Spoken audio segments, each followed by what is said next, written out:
Hi guys, welcome to my channel. My name is Liseli. I'm a frontline nurse, and before I begin this video, I would like you guys to please subscribe to my channel. So 2 days ago, I made a video which is called Dear Black Skin, and it's a challenge for all other women from ethnic minorities to challenge themselves to write a letter addressed to their skin as a way to educate other people about our experiences as people of color. And in that video, I also mentioned about the passing of George Floyd, and I mentioned about the protest. So I had people send me messages via Facebook saying, haven't you seen Candace Owens, what she was saying, why are you still supporting George Floyd?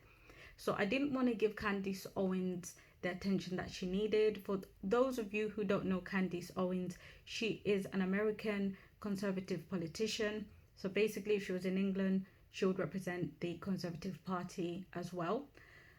So basically, in her video, she says a lot of things about not only George Floyd. She says a lot of negative things about George Floyd and about Black people. Now, I don't want to do a reaction video because people have already done that, but I just want to go through some of the points that she made. So before I go into the points that she made, I would just like to say, I like it when women are educated and they're pushing and they're trying to better themselves. I appreciate that, and I find that like a very, very amazing quality. What I don't like is when women who are educated try to push for an agenda and twist the truth and capitalize off people that are dead. And that's exactly what she has done, because Candace Owens is very intelligent. She knows what she's doing, and in the whole issue that she made in the video is, to me, it's irrelevant because she worked as a journalist at one point, so she knows why the media are doing what they're doing. So I'm just going to highlight some of the main things that she said. The first thing she said is, why are we as Black people idolizing George Floyd when he was not perfect? He was a criminal, when other people from other races would not do this. I think that it's dangerous when you make generalizations about other races that you don't know about, or you do not belong to, or you just have a tiny bit of understanding of what goes on in there. If you guys actually do your own research, you'll find out that in Colombia, there was Pablo Escobar. He was a drug dealer. He was very notorious man, and when he died, thousands of people mourned his death. And the crimes that he did is nothing compared to what George Floyd did. This is not a defense video for George Floyd, but I'm just trying to highlight that it's dangerous when people just generalize that other people don't do this, so why are we doing this? And the second point that I would like to make is that a lot of people are agreeing with what Candice is saying. For example, that point. So now they're thinking that Black people just go around idolizing criminals. That is such a blanket statement, which doesn't even make sense. How can you say that with no proof?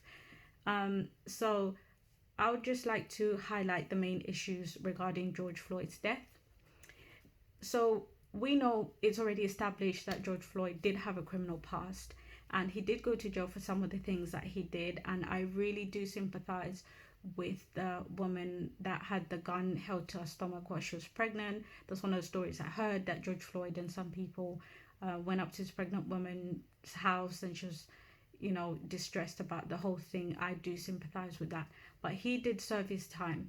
And if we just go back to the 25th of May, so a shop owner or someone who works in a shop called the police that day to say someone's using counterfeit money. The police came. What they should have done is taken George Floyd to the police station and investigated the whole incident. But instead, they took the law into their own hands, and one police officer, as we all have seen, had his knee on his neck for 8 minutes and 46 seconds.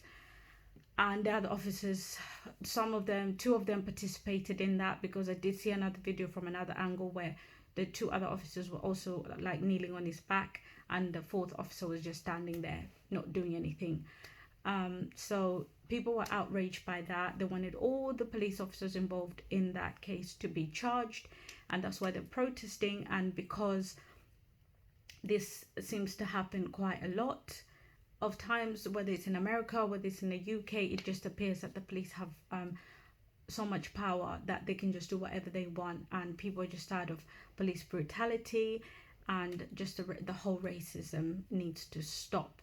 That's why people are protesting, not because people are protesting because George Floyd was a perfect man and he was a noble man. No, because of the way the issue was dealt with. It was disproportionate and it was racist. So that's why people are protesting about the issue. So that's one thing. And the thing is, if you read about Candace Owens, you'll realize at one point she did do journalism. So she knows that the media do this. The media will have this narrative where they'll make someone look angelic. They do that to sell their stories. They'll make it look like you did nothing wrong, you walked on this earth and never wronged anybody when you die, and then this other person just randomly killed you and that person's a villain. They do that. That's the media's depiction all the time. They have to do that to sell their stories.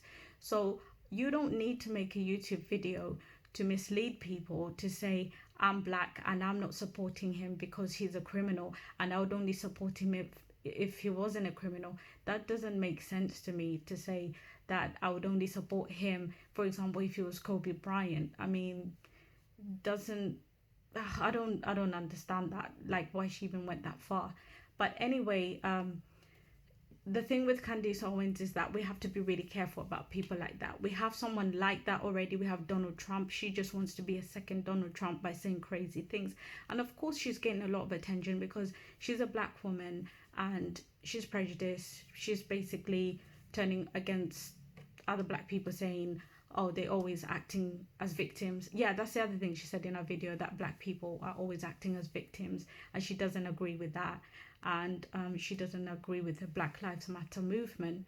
I mean, like I said, again, she's just saying this because she wants to be the next female president in 2024. So we have to be really careful with all these things that are being said, and we need to do our own research and not just listen to what Candace Owens is saying. And it scares me that people are actually not proactive to do their own research to find out, like, hold on a minute, is this person telling the truth or are they lying? People are just like, yeah, have you heard what she said? You have white people and black people agreeing with Candace Owens, and it's just really, really scary to me that we live in a world where people are that naive that they're just following whatever someone tells them. I mean, like, if Candace Owens jumps off a cliff, will you guys do it because she's giving you statistics? That's the other thing. A lot of people in the comment sections are like, yeah, she has so much statistics. It's just throwing a bunch of numbers in there. Like, she could literally make that up. Like, literally make what she's saying up, and you guys are there like, yeah, she's got so much statistics. If you want to find out if that's true, go find out if those statistics are true. Go and find that out. Then say, yeah, she's telling the truth. You have to take what people say with a pinch of salt. And then I have people telling me, why am I encouraging people to protest? If I am a nurse, why am I encouraging people to protest when there's a pandemic? So the thing is, people know that they have to social distance. Life is getting back to normal as it should be. People are getting on trains, people are doing what they're doing. So people at the protest know they need to social distance. The media, once again, will focus on those people not doing it. In any given group, you get compliant people and non-compliant people. I saw people protesting and they were compliant and maintaining social distancing. And guys, if you are protesting, please make sure that you are social distancing. But it doesn't mean everyone's just out there close together and not listening to what they're meant to be doing, which is to protect their health and to protect hospitals so that we are not overwhelmed with too much unwell patients. So I just wanted to address those points. Now, what I think is important as black people to address is that rather than attack each other, we need to look at ourselves. The truth of the matter is, we do not love ourselves as black people, and this is why other races treat us the way they do. They monopolize on the fact that we don't love ourselves. If we go back in history, just a brief history lesson, and I hate it when people say, I was not part of slavery, that was a long time ago, that's nothing to do with me. Everything happening now is not new. It happened before, and some of the themes are reoccurring, and we can see it happening right now. So we have white people went to Africa. They wanted to expand their wealth across the world and to colonize African countries and other countries in the world so that they could be very rich superpowers. So basically, so we have white people going to Africa to get slaves. So white people knew that they had to work with African kings and tribal leaders, chiefs of communities to obtain other people. They could not just go there and take people because those people knew their land, so you can't catch people that know where they live. They know where they live. They'll run away from you. You're not going to catch anybody. So they knew that they had to be very smart, be very nice to those African leaders and convince them that they will swap material things, commodities with them to get their people. And those leaders agreed. And in Africa, there's a lot of tribalism, and one tribe would want to overrule another tribe. So they would be like, yeah, we don't like that tribe, so we'll help you catch that tribe. So you take them. And that's exactly what happened.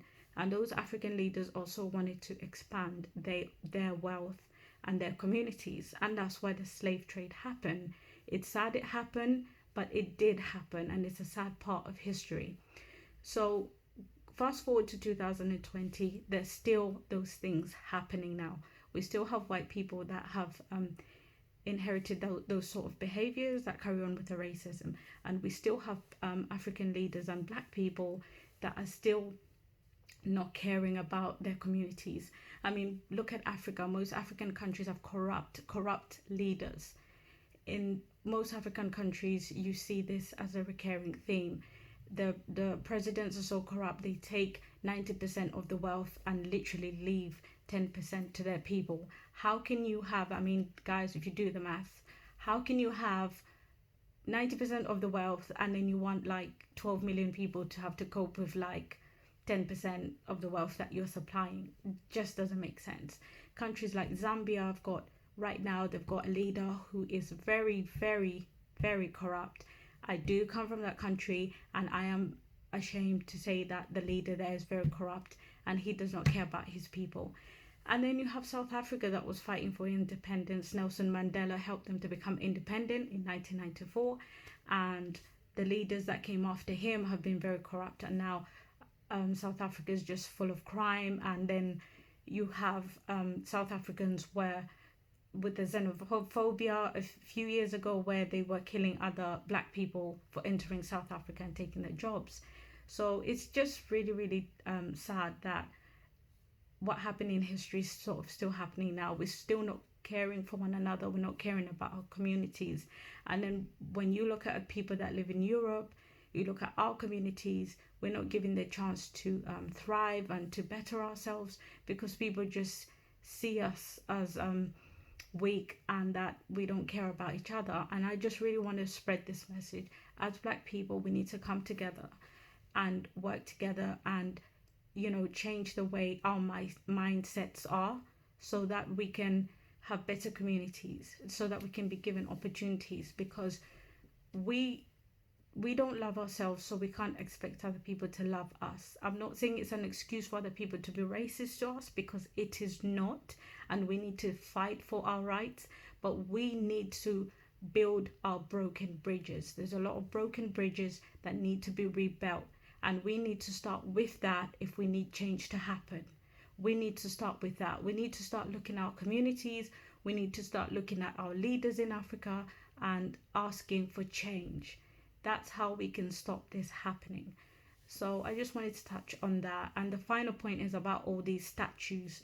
So, you know, I do not agree with people vandalizing and looting. I do not agree with that at all.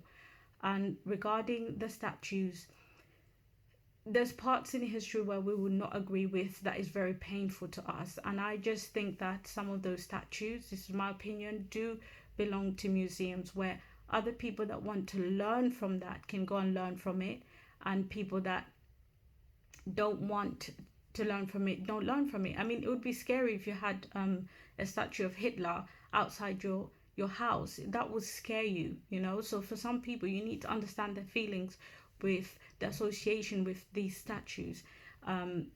Some of these statues represented slavery and pain and struggle, and I think that they should belong in a museum where people that do want to see them can see them. But I don't agree with people vandalizing them. I think that we have to do things a proper way and just make our requests known. We don't need to be vandalizing these statues in the middle of the night. I just don't agree with that. But I think that statues need to belong to museums, and that's what I wanted to say about that.